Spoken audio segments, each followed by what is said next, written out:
You're standing on the lot, keys practically in your hand, about to sign for a truck you swore would run past 200,000 miles. Stop for a second, because that truck might carry a problem the salesman has never even heard of. It's new. It's spreading fast, and it's already sitting in my bay right now. Here's the verdict. Straight up, no dancing around it. The most trusted engines in America are starting to fail earlier than the junk we used to laugh at 20 years ago. I've spent 31 years under the hood, turning wrenches on everything from farm trucks to luxury SUVs, and I have never watched a single problem move this fast across this many brands. So I'm ranking the 5 worst offenders, worst held for last. And the number 1 spot goes to a name you would bet your whole paycheck on.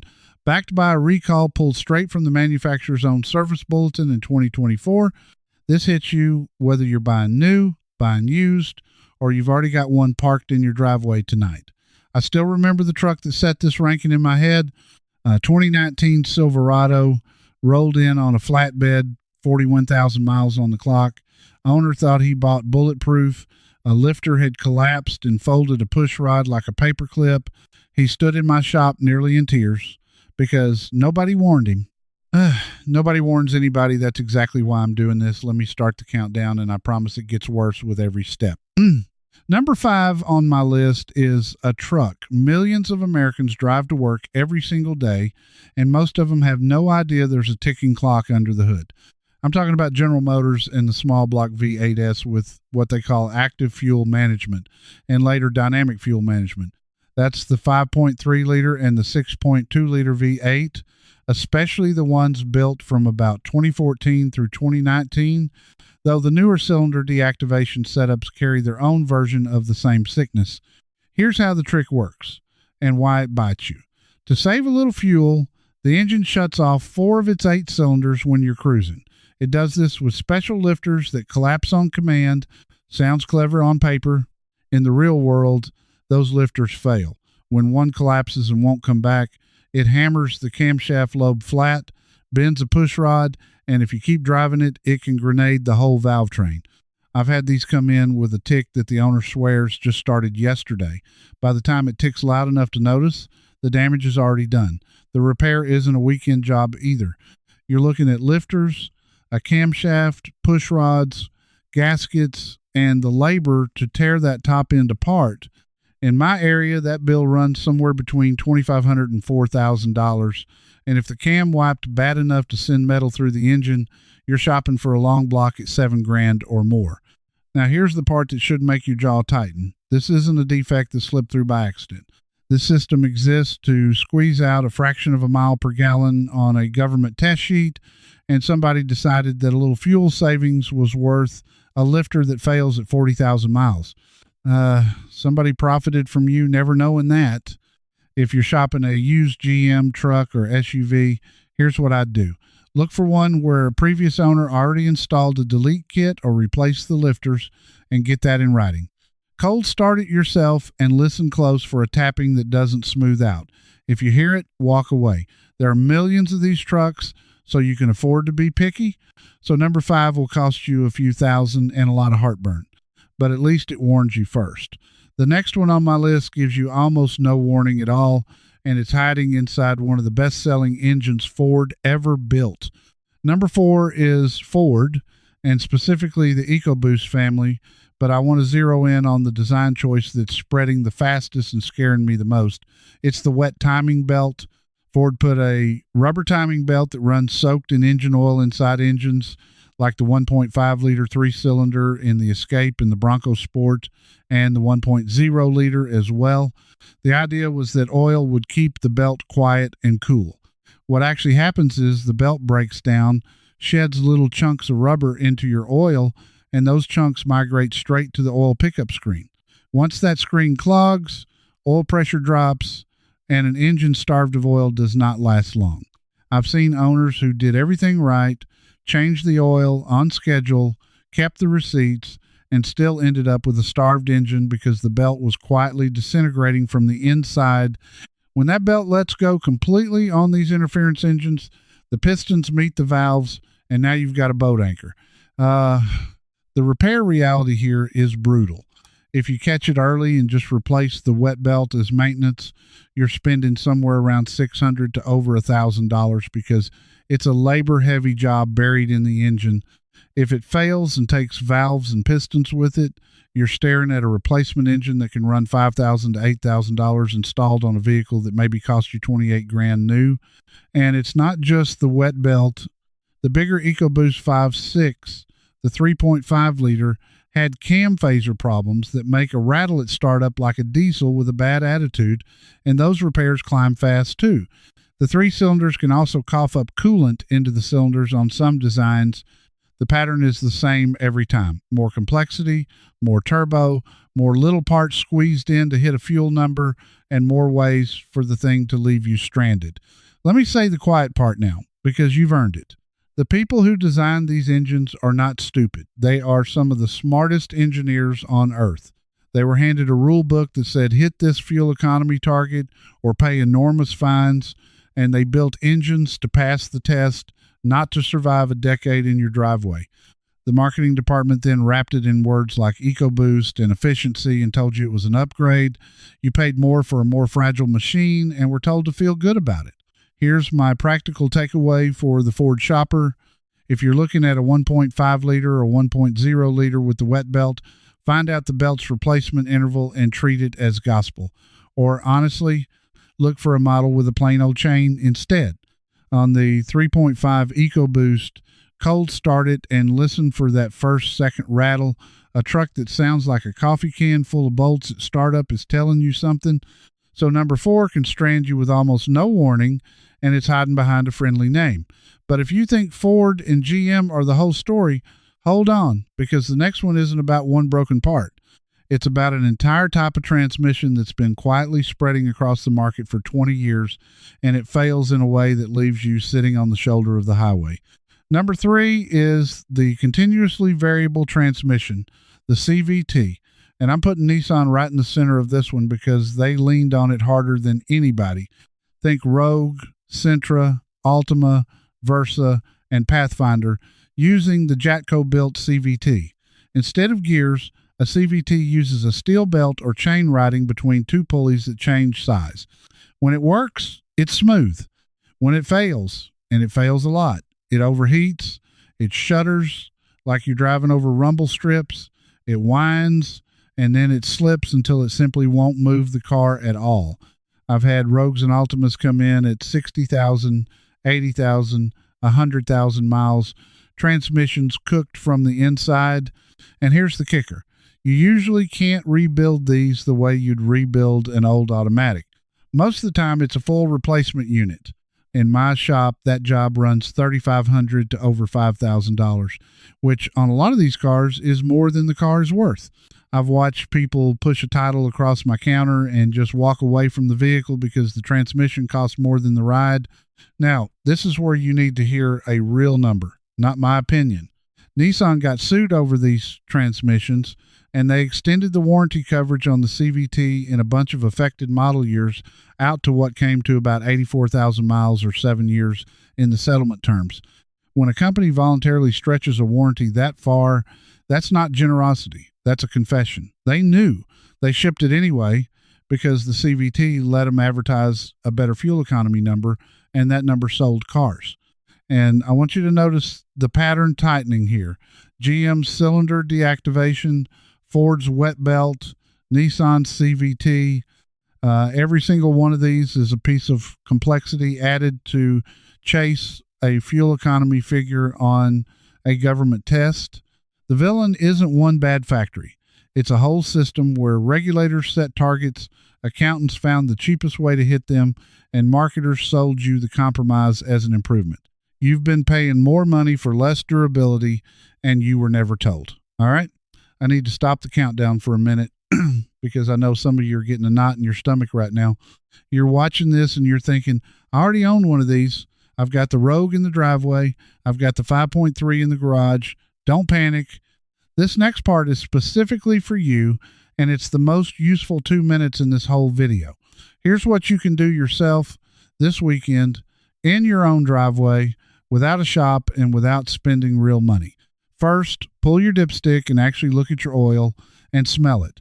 On any of these direct injection turbo engines, and especially the wet belt Fords, you're checking for two things.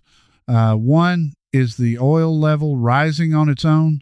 Rising oil usually means fuel is getting past the rings and diluting it, and diluted oil doesn't protect anything. Two, does it smell like gasoline?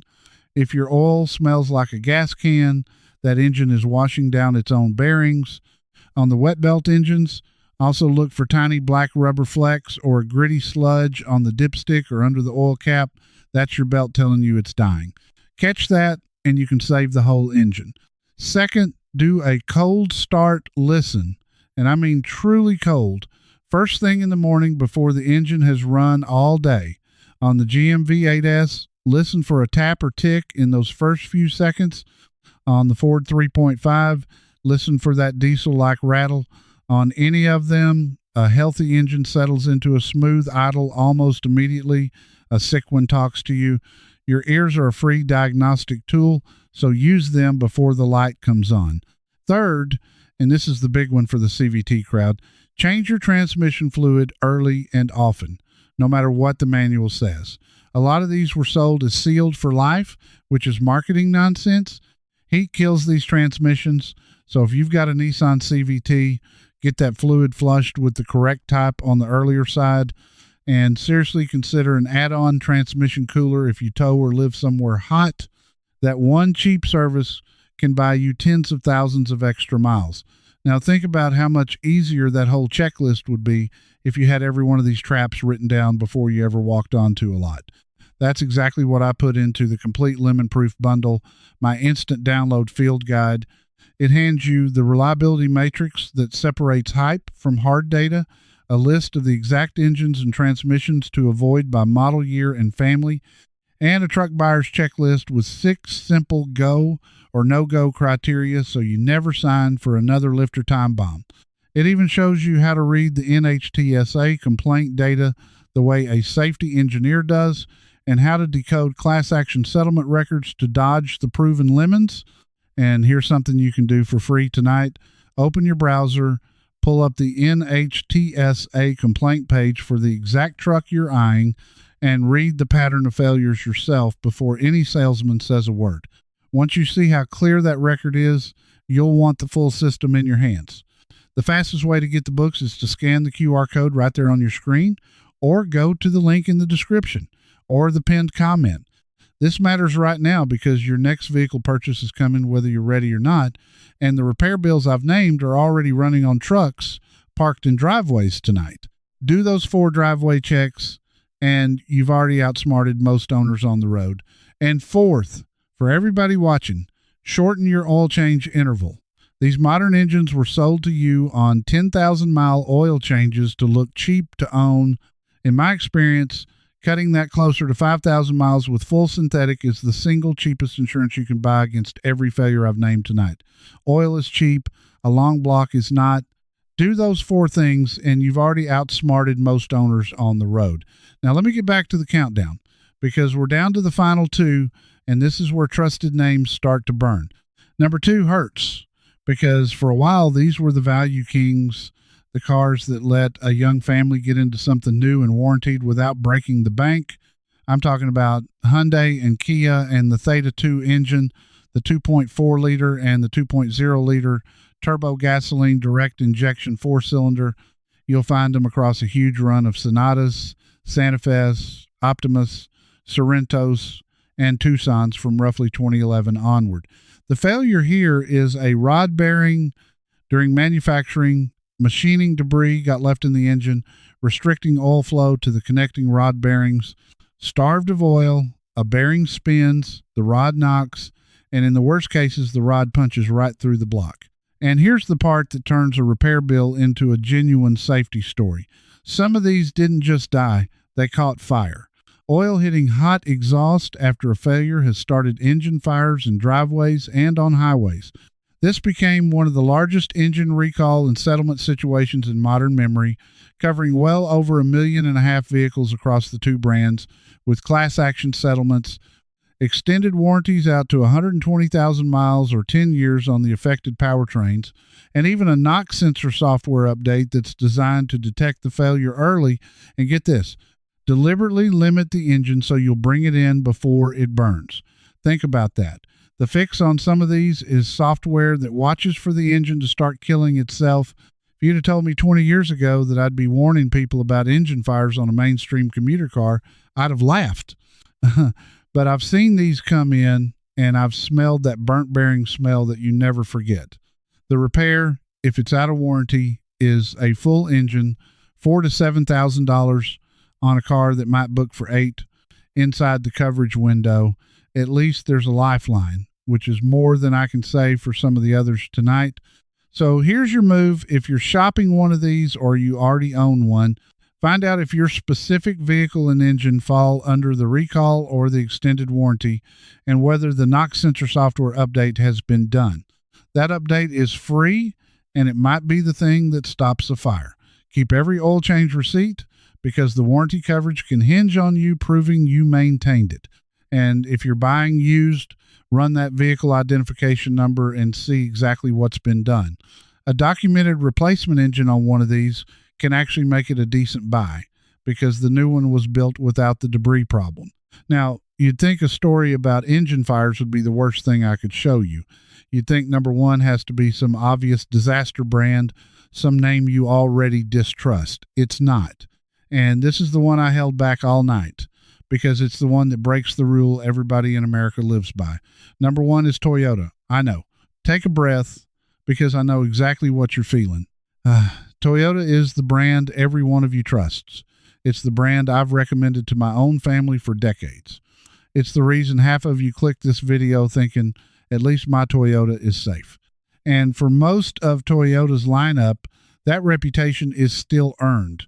But the new problem I've been circling all night, the shortcut disease that spread from GM to Ford to Nissan to Hyundai, has finally reached the one brand that was supposed to be immune, and when it landed on the flagship. I'm talking about the twin-turbocharged 3.4-liter V6, the engine Toyota calls the V35A, that they put in the redesigned Tundra starting in 2022, and in the Lexus LX, and in versions of the Sequoia. For decades, if you wanted a truck engine that would outlive you, you bought a Toyota V8. Simple, port-injected, naturally aspirated, boring, and utterly unkillable. I've got customers with the old 5.7-liter V8 sitting at 300,000 miles, still running like a watch. Then the same pressure that ruined everybody else came for Toyota, fuel economy targets.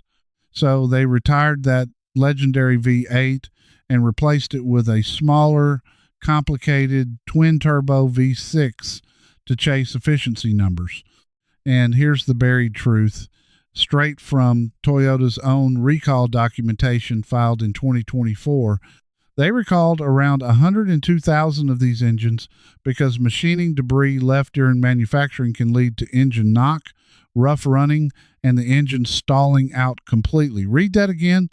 The exact same root cause I just described on the Hyundai, debris in the engine on a Toyota flagship truck that stickers well past $60,000. Owners on the truck forums documented it in real time.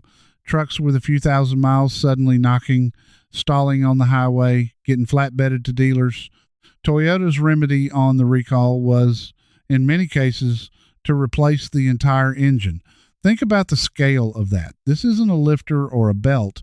This is Toyota pulling brand new twin-turbo V6 engines out of nearly new trucks because they can't be trusted to keep running. That is how far this sickness has spread. Now, let me tell you why this is the most important position on the whole list. And it's not to scare you off Toyota. It's this. If the shortcut disease can reach Toyota's flagship, then the old rule, just buy the trusted brand and stop thinking, is dead. The reputation you're relying on was built by the simple engines of the past, the naturally aspirated V8s, and the port-injected 4s that ran forever. The new complicated turbo motors wearing the same badge have not earned that trust yet, and some of them are actively failing too. So here's exactly what to do with this before you go shopping this weekend. If you want a Tundra or a Sequoia, know that you're buying into a first-generation twin-turbo V6 with a documented debris recall, and you make absolutely sure any truck you look at has had the recall performed with the engine replacement or inspection confirmed by the vehicle identification number. If that scares you, and I understand if it does, the smarter play for a lot of my customers has been to buy the previous generation Tundra with the naturally aspirated 5.7 liter V8 or a Toyota model that still uses a simple proven engine and just keep it forever. The reliability, you're paying Toyota money for lives in the old simple engines, not automatically in the new complicated ones. And that's the whole secret this ranking was built to hand you. The truth used to be simple. Buy the boring, simple, naturally aspirated engine and it'll run forever. That truth got buried by a decade of regulations and marketing that told you turbochargers and cylinder deactivation and CVTs were progress. The people who profited buried it on purpose because complexity sells and complexity brings you back to the service department. But the failures don't lie. The recall documents don't lie. The trucks on my flatbed don't lie. And now you've got the same honest picture I use when my own family asks me what to buy. Let me leave you with the feeling underneath all of it, because that's what actually matters here. You are not crazy for feeling like new vehicles don't last the way they used to. You're right. And now you know exactly why and exactly what to check, so you never have to be the person standing in my shop in tears over a truck that should have lasted.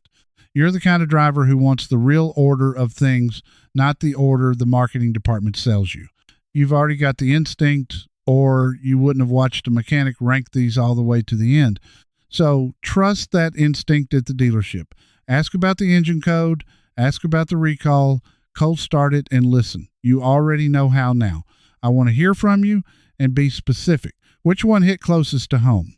Are you driving the 5.3 liter GM V8, sweating that lifter tick? Are you in a Nissan Rogue praying the CVT holds? Or do you think I'm dead wrong putting Toyota at number one and you defend that twin turbo V6 to the end? Tell me. Drop a comment right now. Tell me exactly what you drive and how many miles are on it, and tell me where in the country you're watching from, because the climate you live in changes how these fail. And if you're the kind of person who refuses to get burned by the next slick pitch, stick with me and this growing crew of drivers who'd rather know the truth than believe the brochure. Come back for the next ranking, because I'm about to break down the fused engines I'd personally buy with my own money and drive to 300,000 miles without blinking. And one of them is a V8 that everybody overlooks, sitting cheap on used lots right now. You don't want to miss which one. Before you go, one last thing. This video gave you the overview, but inside the Garage Bench Club, I walk you through the full countdown, and you can ask me your own question about your own truck, and I answer you myself, not some machine. You belong in here with us. Just point your phone's camera at the code on the screen, and you can cancel anytime. Come join me. Now that you know what's happening, let me show you how to protect your money. In the video starting right here, I'll share 5 cars that hold their value beautifully. Stay with me and watch this next.